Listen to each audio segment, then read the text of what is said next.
Please sit down. Thank you.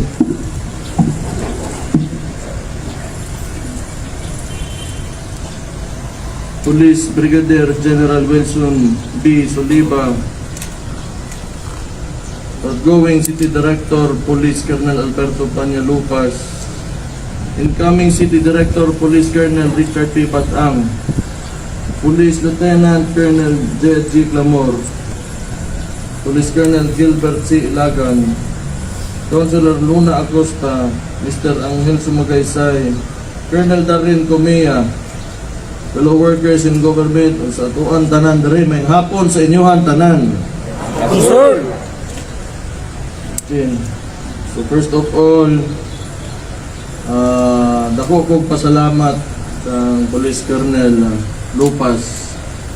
Thank you kaayo sa tanan nimong trabaho ug tanan nimong sakripisyo para sa ato mga pinalanggang Dabawenyo. Salamat gid kaayo.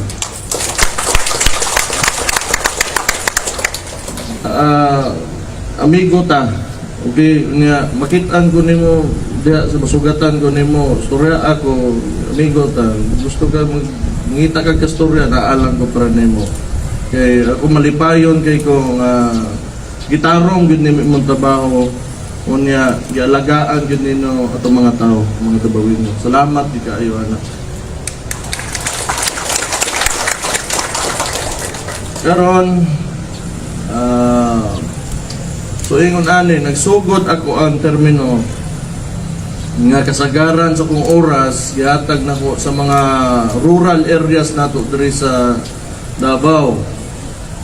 So ko because I was worried of the problem of insurgency.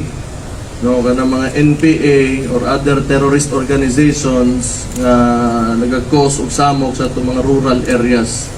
So mo na kay layo man gud sila kay nanglan giuna to nako kay basigon niya na declare na ta nga insurgency free mobalik ng problema ka. So mo nang isa sa ko ang mga pinaka ginakahadlokan because these groups man god are terrorists and they will do anything to harm people to get what they want. So mo na suroy ko sa bukid, Pakibato, Marilog. Kanya dito po, mga tao medyo usahay gutom. Yan natin nagka-abaka crisis ta, wala nila gipang palit ng mga abaka dito sa mga lumad, mga natibo dito. Wala na sila mapalit pagkaon. So, problema po, sige kong atiman dito. But it's getting better naman po. Okay naman. Kanya so far, ang ato ang mga tao dito hindi naman gitpot sila kuno ganahan mo balik o motoo dito speakas. So maayo ang ato ang ilang tan-aw sa gobyerno karon. Nalipay sila nga makabati gid sila gobyerno dito. So karon pag human ana mga late last year and antodron around November, December, hantod ron. So medyo nag-shift akong focus, but still I still go to the rurals. There is urban areas na to. Ang problema, nastorya na ko mga kapitan, nastorya na ko mga kagawad, nangutan na ko, wala may infrastructure problem. Di man na pagbukin, wapay tulay, wapay dalan. Ang observation yun nila ning balik yun ang drugas. Naay mga tao nga namalik ang drugas. It's not because wala na to gibuhat atong trabaho, but you know, we cannot simply close our borders dire aning Davao. Kay kung napatay border control dire, okay raman. I think PDEA just released kung unsa kamakal ang sabo dire, I think we're extraordinarily high compared sa mga ubang lugar. So everything is okay. Supply is scarce. Ang problema, ang kanang sabo dali ra kay na itago, mopalit sila sa gawas o asa man na nila kwaon, masuksok masud nila dire. So anay. problema ta diha. Davao man no? Pag kana ginistorya ka, hardline gyud ta diha. Dili gyud ta mosugot ana. Dili gyud ta mo allow. Balik-balik naman siya. Kabalo ko sumol na kay ni paminawon. Balik-balik naman no? Di kita mo allow na yung mga bata, inosente, mga teenager, or mga pamilya, masudlan anang butanga, mga guba ang utok, madaot, onya. So, I hereby declare a campaign that this city is at war against drugs. Buot pasabot ana, pasensya kay ta.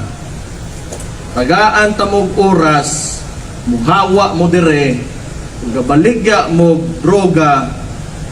If you are selling drugs sa mga bata, sa mga breadwinner sa pamilya, o bisag kinsa pa diha, hawa na karon. Kay na pull-an nami, di mi gustog ingon ana dire.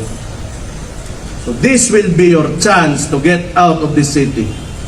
Pwede gani, sorry, nag-ingon ako, daan karon, gawas mo diha o hawa mo dire, hindi mo maundang patyon ta mo.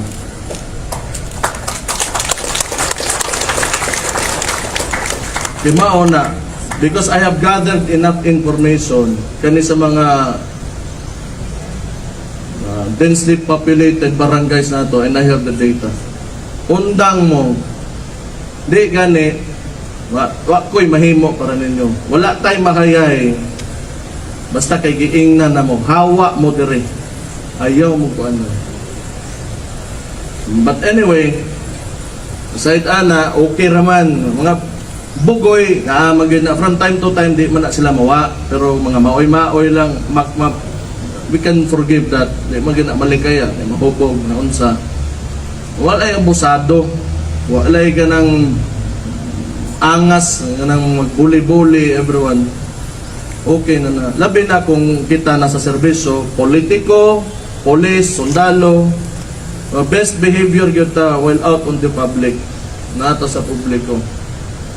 Kaya kita mo ehemplo sa mga tao, magtanaw na sila nato nga mo ilang sundon. Kung makita nila nga abusado, walay batasan ang ilang mga tao sa gobyerno, they will think na it's okay po to behave in that way. So mo lang ng timan-an nato. Unsa pa ba? Well, katura, it's very simple actually kung inyo halang subayon. Kung unsa ray sakto, kung ang tao nasa tama, maayo ang ginabuhat sa usa ka tawo, suportahin ninyo. Suportahin ninyo, tabangin ninyo, and you look out, as you know, as government workers, you look out for your constituents. Mga tao nga mga sakop ninyo. Look out for them. Ang welfare nila, asa sila naglisod, napabanay gikaon, mga na simple kaya ng mga butang, okay ba mo paminaw na ba kay problema. Pero pag abot gani sa krimen o tinarantado, katarantaduhan, kinanglan, brutal yun mo diha. You know why? Overpopulated, it's really hard to manage sa ingani ka dakong populasyon, sa ingani ka centralized nato karon diri sa Davao. Like everybody, almost everybody is here.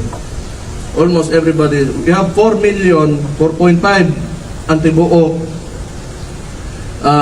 population sa Davao region, and 2 million of that is here in Davao City. So ingana, maunang ako, pasalamat ko kang Police Colonel Lupas that he took the challenge na ihag yung bantayan ang ato ang dakbayan. So again, a round of applause for the former city director. So incoming, sir, my pronouncements are clear. Klaro yun na. And I will stand by it until the day I die. Para sa mga taga Davao, magsakripisyo gid kita.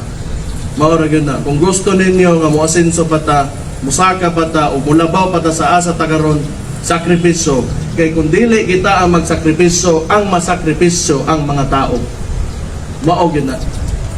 Sa mga tropa nato diha, nga kanang gatuoan gatuo kaayuhan.